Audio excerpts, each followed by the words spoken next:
Hello friends, अगर आप भी एक सेकेंड हैंड गाड़ी लेना चाहते हैं तो ये वीडियो आप ज़रूर देखें और पूरा देखें। हम क्या क्या ध्यान रख सकते हैं और कैसे हमें यूज गाड़ी, एक सेकेंड हैंड गाड़ी लेनी चाहिए। तो सामने जैसे खड़ी है आपके स्विफ्ट, अगर हम इसको चारों तरफ से देखें तो भाई गाड़ी जैसे कोई भी, मान लो ये गाड़ी आप लोग ले रहे हो तो चारों तरफ से देखोगे कि भाई गाड़ी की कंडीशन कैसी है, टायर कैसे, इंटीरियर कैसा है, ठीक है जी। और इसके सीट कवर लगे नहीं लगे, बहुत सारे लोग यही देखते हैं, लेकिन आप लोगों ने ये सब नहीं देखना। आप लोगों ने सबसे पहले क्या देखना है कि गाड़ी कितनी चली हुई है, उसका सर्विस हिस्ट्री अवेलेबल है या नहीं है, ठीक है। क्योंकि बहुत सारे लोग क्या करते हैं कि जब तक वारंटी में गाड़ी रहती है ना, तब तक तो उसको क्या करते हैं कि उसकी सर्विस करा लेते हैं एजेंसी में, उसके बाद कराते हैं सब बाहर। तो सर्विस हिस्ट्री बहुत सारे लोगों की नहीं मिलती, खासकर जिनमें सीएनजी लगती है, जो पेट्रोल गाड़ी होती है। और आजकल सब लोग यही सोचते हैं कि भाई पेट्रोल गाड़ी लेते हैं जिसमें सीएनजी लग जाए, जो कम से कम 10 से 15 साल चल रही हो। तो 5-6 साल पुरानी लोग ज़्यादातर गाड़ी ले लेते हैं और सीएनजी की गाड़ी खरीदते हैं। अगर मैं आपको समझाऊँ तो सबसे पहले हमें चेक करना चाहिए, जब हम गाड़ी खोलते हैं सबसे पहले कुछ चेक मत करो। अगर कोई अपनी गाड़ी को बताता है मेरी गाड़ी 50 चली है, 60 चली है, 70 चली है, जैसे मेरी ये गाड़ी है, मैंने ये सेकेंड हैंड परचेज़ की थी 2.5 साल पहले और मैं इसको 50,000 किलोमीटर चला चुका हूँ। ये 10,000 किलोमीटर चली हुई थी। सबसे पहले आपने क्या करना, सबसे पहले यहाँ नज़र मारनी है पैडल पे। ये देखो, ये 60,000 किलोमीटर चलने के बाद भी अभी भी कंडीशन देख लो, बिल्कुल नया है। ये और ये देखो सेम है, ठीक है जी। और ये भी, तो ये तीनों चीज़ें सबसे पहले चेक करो, कुछ और चेक मत करो। उसके बाद आपने इंटीरियर वगैरह पे ध्यान नहीं देना। सबसे पहले बोनट खोल दो। बोनट खोलने के बाद आप गाड़ी को आगे से बोनट खोलो और सबसे पहले उसकी पहले ये लगा देते हैं स्टैंड इसका। उसके बाद आप देखो जी इंजन की कंडीशन सबसे पहले। अच्छा, मैं आपको बता दूं कि इस पे ना नट लगे होते हैं। ये देखो, ये नट हो गए, ये हो गए, ये हो गए, ठीक है जी, ये हो गए, ये हो गए। फिर इंजन के नट हो गए। इनको ना बिल्कुल ध्यान से आप देखोगे ना तो इनको चेक करो कि इन पे चाबी तो नहीं लगी है। सारे नट आप चेक कर सकते हो। नीचे से ये हो गए, जैसे ये देखो कंपनी ने, देखो अगर इस पर ध्यान से देखोगे ना तो इस पर पेंट है, इसका मतलब आज तक ये नहीं खुला है। उसके बाद आपने क्या चेक करना है कि ये सब देखो कि गाड़ी यहाँ लगी तो नहीं थी, इसमें कोई ये फटावटा तो नहीं है भाई। ये शॉकर का माउंट, जहाँ पे शॉकर प्लेस होता है। उसके बाद यहाँ पे आप ध्यान से देखो कहीं वेल्डिंग हो गई, कोई पेंट तो नहीं हो रखा है, एक्स्ट्रा पेंट नहीं है और कुछ नहीं। आपको यहाँ से ये चीज़, ये जो बॉडी है नीचे की, ये ध्यान से चेक करनी है कि कहीं से कोई क्रैक हो या भाई कहीं वेल्ड हो के पेंट कर रखा हो, तो ऐसा कुछ तो नहीं है। तो ये सब चीज़ें आपने चेक करनी है। उसके बाद जैसे ये स्विफ्ट गाड़ी है तो यहाँ पे इसका चेसी नंबर है, तो ये चेसी नंबर आपने आरसी पे मिलाना है कि भाई यही है नहीं है, कंफर्म कर लेना अच्छी तरह। अच्छा, उसके बाद मैंने लेने के बाद इसमें सीएनजी लगाई थी।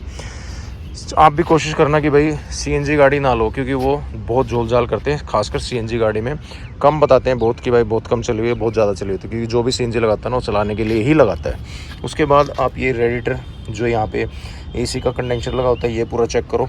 और पीछे वाला रेडिएटर कि भाई इसमें कोई मतलब दबा हुआ नहीं है, कुछ नहीं है, तो इसका मतलब गाड़ी नहीं लगी। उसके बाद आप देखो ये बोनट, अगर ये बोनट कहीं से भी कट वट लग के एक्स्ट्रा पेंट लगा, इसका मतलब गाड़ी लगी थी और ये बाद में उठाया गया है, ठीक है जी। उसके बाद ये नट और वो आगे का ये चेक कर सकते हो कि भाई ये इसका मतलब ओरिजिनल है, अगर सेम दिख रहा है तो ठीक है। बाहर से गाड़ी अगर आप नई सोच के ले रहे हो, किसी गाड़ी चमक रही है, तो ऐसी गलती मत करना भाई, क्योंकि देखो पेंट है, गाड़ी चल जाएगी। इंजन सही नहीं है और चली भी ज़्यादा है तो गाड़ी नहीं चल पाएगी, ठीक है। ये सब आपने चेक करना है। टायर, अलॉय व्हील, इन सब पे मत जाना, ठीक है। सबसे पहले ये चीज़ें चेक करनी है, फिर पैडल चेक करना है। उसके बाद आप गाड़ी के अंदर आ जाओ, ठीक है जी। गाड़ी के अंदर फिर उसका देखो इंटीरियर, फिर गाड़ी के अंदर थोड़ा सा बैठो। बैठने के बाद गाड़ी को स्टार्ट करो, चाबी लगाओ, गाड़ी को स्टार्ट करो। अब गाड़ी का साउंड देखो अंदर कितना है।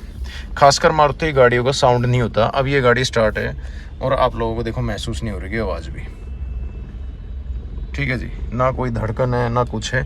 तो ये चीज़ें आप लोगों ने भी चेक करनी है कि इसमें कोई एक्स्ट्रा साउंड तो नहीं आ रहा स्टार्ट करने के बाद। गाड़ी बिल्कुल स्टेबल खड़ी है, ठीक है।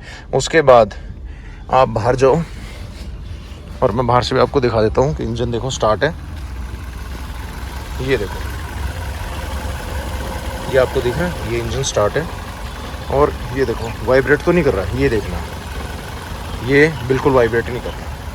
ठीक है, तो ये स्टेबल रहना चाहिए, ये भी इतना हिलना ही नहीं चाहिए, क्योंकि 4 सिलेंडर गाड़ी अगर कोई आप ले रहे हो तो वो इतना नहीं हिलेगा। 3 सिलेंडर गाड़ी का हिलेगा ही हिलेगा। तो ये 4 सिलेंडर है, ये देखो स्टेबल है स्टार्ट होने के बाद भी। ठीक है जी, तो ये हो गया मेन पॉइंट। देखो ये गाड़ी स्टार्ट है, ओके, और साउंड आपको बिल्कुल माइनर आ रहा होगा। उसके बाद गाड़ी में जाके आप करो इसका AC चेक कि AC कैसा है। उसके बाद ये चला दिया हमने AC। यहाँ पे जैसे AC स्टार्ट होगा तो आप बाहर जाके इसका देखना कि फ़ैन चालू हो जाएगा AC का। जैसे कि आप लोगों को थोड़ी आवाज़ भी आ रही होगी, साउंड भी आ रहा होगा। ये देखो यहाँ पे फ़ैन चालू हो चुका है, ये हिल रहा है और ये फ़ैन चालू हो चुका है। तो फिर करनी है आपने ये सारी चीज़ चेक। उसके बाद आप लोग क्या करोगे कि अब आती है मेन चीज़ें। ये देखो यहाँ से ये हटा दो भाई, ये पूरा उखाड़ दो नीचे तक। यहाँ पे देखो डॉट डॉट बने हैं, डॉट डॉट डॉट, ये सब सिमिलर हैं। तो इसका मतलब देखो गाड़ी कहीं से भी एक्सीडेंटल नहीं है। ठीक है, ये पूरा आप, ये मैं एक का ही दिखा रहा हूँ, आपने क्या करना भाई चारों का निकाल के देखो, चारों खिड़कियों का आपने ये ऐसे ही पीछे का चेक करना है और ऐसे ही आगे का। तो ये सारी चीज़ें आपकी कंफर्म हो जाएंगी कि भाई ये एक्सीडेंट नहीं हुई साइड से। ठीक है, और फिर रही छत को आप ध्यान से देखो बिल्कुल ये चीज़ें कि भाई कहीं से छत बनी हुई तो नहीं है, कहीं ऊपर गिर गया हो, कि कई बार ऐसा होता है ना कोई पेड़ गिर गया कुछ गिर गया, तो छत को ध्यान से देखो। ठीक है जी,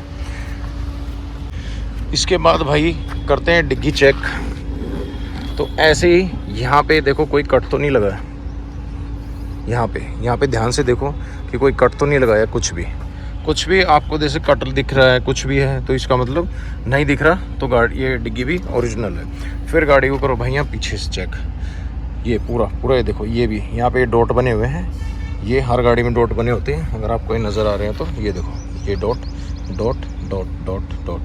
अगर ये ठीक है तो गाड़ी भाई ओके है। अच्छा, ये CNG मैंने लगवाई थी लेने के बाद। तो अब बात करते हैं कि भाई CNG गाड़ी आपको क्यों नहीं लेनी चाहिए, लगी हुई मतलब।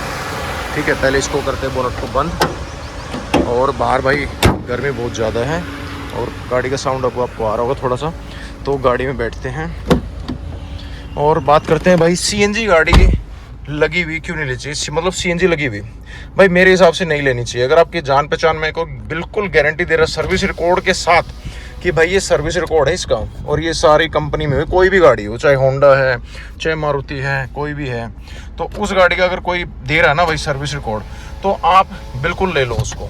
ठीक है, आप मत छोड़ो। ठीक है, अगर आपको सर्विस रिकॉर्ड भाई नहीं मिल रहा तो भाई उस गाड़ी को वहीं छोड़ देना। ठीक है, क्योंकि लोग है ना क्या करते हैं, चलाएंगे 2 लाख किलोमीटर 2.5 लाख किलोमीटर, उसको कर देंगे 50-60। खासकर जैसे मारुति स्विफ्ट है भाई, ये 2 लाख भी चल जाएगी ना तो इसका इतना पता नहीं चलेगा अगर गाड़ी मेंटेन कर रखी है तो, टाइम टू टाइम सर्विस हुई है तो। हमने अभी एक बलेनो गाड़ी देखी थी, वो 60,000 किलोमीटर 47,000 किलोमीटर चली हुई थी। तो उस बंदे ने टायर भी दिखाया कि भाई टायर जेन्युइन है, टायर पे एक डेट होती है, वो आपको खुद देखनी नहीं आती, तो आप किसी टायर वाले से चेक करवा सकते हो। वैसे मैं आपको दिखा भी देता हूँ नीचे उतर के कि टायर पे ना एक डेट होती है, वो चेक करो हमेशा। ठीक है जी, जैसे ये देखो यहाँ पे तो इसका नंबर लिखा मिलेगा। ठीक है, और फिर यहाँ पे टायर पे देखो यहाँ पे सारे नंबर है, देखो 2023 का 7/07/23 ये लिखा ना, इसका मतलब 7वें महीने 2023 का टायर है मैन्युफैक्चर। ठीक है जी, तो ऐसे आप टायर भी चेक कर सकते हो। लेकिन उस बंदे ने क्या कर रखा था कि 47,000 किलोमीटर बताई, मैंने चेक करने गया था, दोस्त मेरा गाड़ी ले रहा था, बलेनो गाड़ी थी उसका, भाई ये पूरा घिसा हुआ था, ये पूरा लोहा दिख रहा था। लोहा जब दिखता है जब 2 लाख किलोमीटर से भी ऊपर चली जाए, नहीं तो ये 60,000 चली, देखो बिल्कुल नया पड़ा है। और टायर बंदे ने क्लेम किया कि भाई 47,000 जेन्युइन चली है गाड़ी बलेनो उसकी, और 2 साल पहले उसने CNG लगवाई थी, और गाड़ी उसने क्लेम की भाई टायर ना मेरे साथ के हैं। तो भाई कैसे मान ले टायर साथ के हैं जब ये पूरा घिस गया है, तो भाई बिल्कुल नहीं मान सकते। क्योंकि बहुत सारे लोग क्या करते हैं ना कि अलॉय व्हील वगैरह सबको आजकल शौक है। ठीक है, खासकर दिल्ली वगैरह में, पंजाब में, सब जगह। तो भाई क्या करते हैं लोग अपना कि टायर वायर चेंज करा लिए, अलॉय व्हील लगा लिए, और जब बेचने का नंबर आया तो गाड़ी का क्या करा, गाड़ी हमने उठा के पुराने टायर लगा के, जो हमने रखे हुए थे उसके साथ के टायर थे, वो बंदे ने लगा रखे। 47,000 रुपये को 60% टायर दिख रहे, जो कि भाई हो ही नहीं सकता। तो इसलिए भाई एक छोटी सी वीडियो थी जो हमारे साथ भी हुआ है, तो मैंने सोचा आप लोगों को एक वीडियो बना के भाई जागरूक किया जाए। इंटीरियर पे मत जाना भाई गाड़ी के किसी भी कि इंटीरियर चमक रहा है, क्योंकि देखो जो भी बेचना चाहता है ना वो ज्यादातर क्या करता है, इंजन पे पॉलिश मारता है धुला के गाड़ी। और भाई ये जो आते हैं ना, एक 20 रुपए की आती है पाउच, ठीक है, कहीं कहीं 10 रुपए का मिलता है, और अच्छी लोगे तो 20 रुपए का मिलता है। वो 20 रुपए का जब आप इस पे लगाओगे ना, कपड़ा मारोगे, ये ऐसा हो जाएगा कि शोरूम में खड़ी है, बिल्कुल ब्रांड न्यू हो जाती है गाड़ी, ठीक है। तो इंटीरियर पे सीट कवर लगे नहीं लगे वो इतना मैटर नहीं करता, मैट लगे नहीं लगे, क्योंकि बहुत सारे लोग देखते हैं भाई इसमें वीडियो वाला सिस्टम लगा है, इसमें अच्छे मैट लगे हैं, अच्छे सीट कवर लगे हैं, जो कि आपको ऑफर किए जाते हैं डीलरों की तरफ से। और भाई इसमें देखो अलॉय व्हील लगे हैं, इसमें बढ़िया टायर लगे हैं। तो इन सब बातों पे मत जाना भाई, आपने देखना है जो मैंने चीज़ें बताई हैं कि भाई पैडल कितना घिसा हुआ है, ठीक है।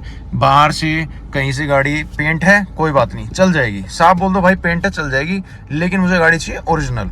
और अगर सर्विस रिकॉर्ड नहीं है तो मैं बार बार दोबारा फिर आपको बता रहा हूँ कि आपने गलती से भी CNG गाड़ी नहीं खरीदनी जिसका सर्विस रिकॉर्ड ना हो। आप इससे बेटर है कि आप पेट्रोल गाड़ी खरीदो, ठीक है, जैसे मैंने 10,000 किलोमीटर चली हुई खरीदी थी, उसके बाद भाई CNG ना खुद लगवा लो, वो बेस्ट रहेगा। हाँ थोड़ा महंगा पड़ जाएगा आपको कि CNG 40-45 हज़ार की हो रखी है इस टाइम, फिलहाल 50 हज़ार तक बढ़िया ब्रांड मिल जाते हैं, कोई भी ब्रांड लगवा लो, लेकिन आप खुद लगवाओगे अपनी आंखों के आगे तो वो बेस्ट रहेगा। भाई किसी की गाड़ी क्या पता कितनी चली है कितनी नहीं, तो सर्विस रिकॉर्ड जरूर कराए। और एक मेन चीज़ और, जैसे मैंने ये ली थी, थोड़ी सी भाई मेहनत करनी पड़ती है गाड़ी लेने के लिए। अगर आप लोगों ने यहाँ तक वीडियो देखी है तो ये बात भी नोट कर लो, थोड़ी सी मेहनत करनी पड़ती है गाड़ी खरीदने के लिए। मैंने ये गाड़ी ली थी 10,200 किलोमीटर, किसी ट्रस्टेड ब्रांड से ही खरीदी है मैंने, थोड़ी महंगी पड़ गई थी मुझे गाड़ी उस टाइम पे, तो मैंने ट्रस्टेड ब्रांड से खरीदी। लेकिन मैंने उन पे ट्रस्ट नहीं किया था कि गाड़ी भाई इनसे ले रहा हूँ तो ओके होगी, ये ऐसे बोल रहे हो तो ओके होगी, ना ना ना ना भाई। मैंने जो गाड़ी खरीदी थी ना, उसके बाद इसकी RC पे मैंने अपना एड्रेस देखा, वहाँ से नोट कर लिया था, उसकी कॉपी मतलब जो RC उन्होंने दिखाई थी मुझे, मैंने उसकी फ़ोटो खरीद ली थी, और मैं उसके एड्रेस पे पहुँच गया था, नज़दीक ही था मेरे घर से, मुश्किल से भाई आधे घंटे का रास्ता था वहाँ का एड्रेस जो था इस गाड़ी का।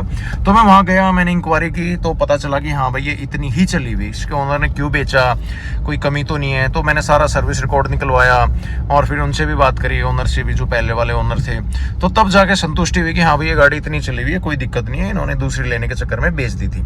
तो ये कुछ पॉइंट है भाई, अगर आप थोड़ी सी मेहनत करोगे और सेकेंड हैंड गाड़ी आपने लेनी है, कोई भी गाड़ी है, तो भाई आप बेस्ट कभी धोखा नहीं खाओगे, ठीक है। तो ये एक छोटी सी इन्फॉर्मेशन थी आप लोगों के लिए, और कोई भी जानकारी आपको लेनी है तो आप मुझे कमेंट करो, मैं आपका जवाब ज़रूर दूंगा जो भी आप पूछना चाहते हैं। तो वीडियो देखने के लिए thank you so much. Video को लाइक करें, अगर पसंद आई है तो भाई चैनल को सब्सक्राइब जरूर करना। Thank you so much.